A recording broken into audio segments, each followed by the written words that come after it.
As maneiras que os anarquistas encontram para realizar atividades, invenções e lutas estão sempre relacionadas com a educação. Pode ser que, em um momento, essa educação peça escola, mas será uma escola diferente, suave, intensa, guerreira, liberadora e libertária. É difícil também apontar quando os anarquistas não praticam educação, da mesma forma que é impossível definir um modelo de educação para eles. Educar está na vida da casa, na ida e volta do trabalho, no próprio trabalho, nas folgas, nos amores, nos jogos com crianças, nos estudos, nas aventuras com e entre jovens, em fazer teatro sem ser ator ou espectador, em promover palestras para ampliar as conversações, em filmar, fotografar, gravar, cantar, escrever, ler, ouvir e falar sem se escorar na autoridade do proprietário do saber, em praticar ajuda mútua. Um anarquista educa e se educa pela coexistência de singularidades favorecedoras da potência de uma existência singular. Diante do soberano, chame-se pai ou rei, presidente, etc., um anarquista desobedece. Diante do governo das disciplinas nas instituições hierarquizadas, um anarquista resiste com indisciplinas no corpo e na mente. O aviltamento é inadmissível. Um anarquista nômade, com sua associação,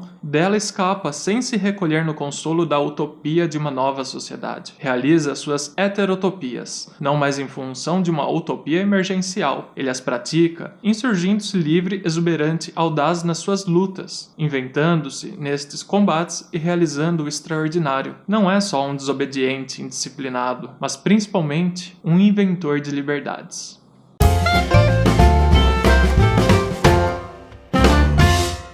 Olá pessoal, eu sou o Rafael Nores, editor do Família Palmito e pai do Miguel, e hoje eu tô aqui para dar prosseguimento no Leitura Paterna. Cheguei no penúltimo livro do ano, que é esse daqui, Anarquismos e Educação, escrito por dois autores, o Edson Passetti e o Acácio Augusto. O Edson Passetti eu conheço de um livro que eu li dele na minha adolescência, Anarquismos e Sociedades de Controle. É um livro maravilhoso que deu muitas visões diferentes e deu para perceber que ele retoma bastante os assuntos aqui nesse livro. Questões, por exemplo, como sociedade disciplinar e sociedade de controle, né? A gente estaria vivendo numa transição entre a sociedade disciplinar, que era regida pela punição, aprisionamento, confinamento, por uma sociedade de controle, onde essas ferramentas de controle teriam se espalhado, né, estivesse incorporado no nosso comportamento e nas nossas vivências. E bom, eu escolhi esse livro porque eu sempre me interessei por anarquismo, é uma visão de mundo que eu admiro muito e que eu já tive algum grau de envolvimento, mas era quando eu era filho, né, aí é mais fácil de contestar autoridades. Quando a gente se torna pai, aí é uma outra visão de mundo, e aí a gente lida com muitas mais dificuldades, né, com esse papel da autoridade, do controle, de querer vigiar, né, então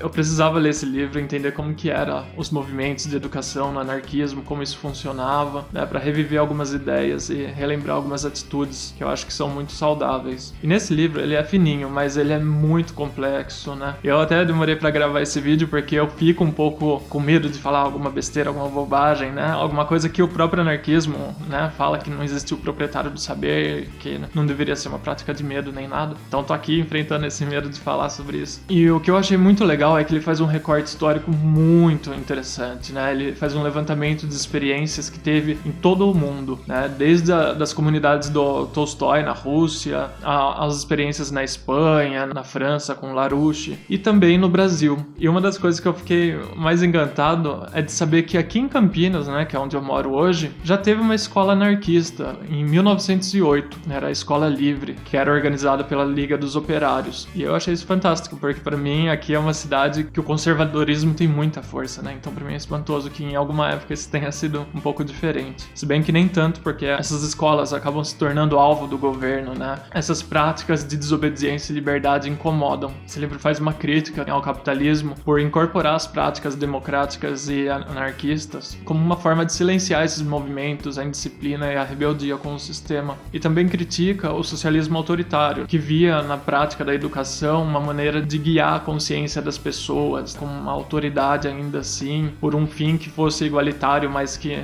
não chegava, né? E para os anarquistas, o meio importa tanto quanto o fim. Então, eles acabavam vendo isso como algo bem problemático. É legal que ele traz alguns exemplos de educação que hoje ganham visibilidade, né? Desconectadas um pouco do Estado, como, por exemplo, a Escola da Ponte, né? Que é super famosa, organizada pelo José Pacheco, lá em Portugal, onde as crianças escolhem suas áreas de interesse para estudar, onde as decisões são tomadas por todos os alunos em assembleias, e também a de Summerhill, que é uma experiência inglesa, do S. Neil, que eu inclusive tenho um livro dele aqui, Liberdade Sem Medo.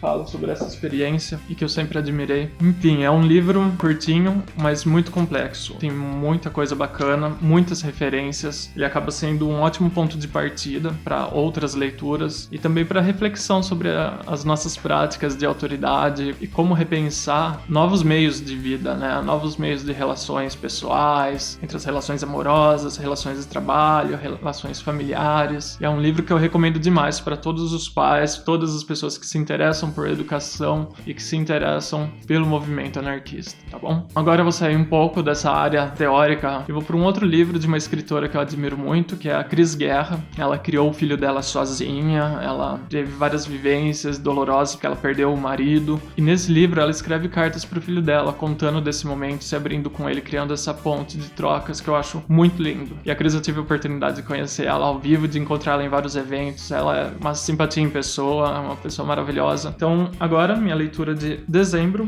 é essa daqui. Para Francisco. Então, até mais. A gente se vê no final do ano ou no comecinho do ano que vem, com dicas de livro. Tchau, tchau!